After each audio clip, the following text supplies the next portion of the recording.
Ang bawat isa sa atin ay mayroon pong kakayanan. Kumilos, gumalaw, mag-isip.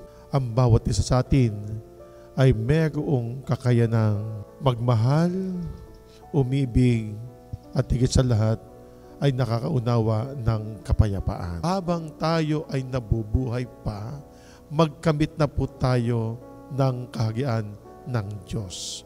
At walang iba ito kundi ang pagsunod natin sa kalooban ng Amang nasa langit. Sila ang aking ina at mga kapatid. Yaong mga sumusunod sa kalooban ng aking Amang nasa langit. Lagi natin pong babanggitin sa ating puso, sa ating isipan, sa ating kalooban, ang mga tao o mga bagay, na kung minsan sila po ay nakakalimot.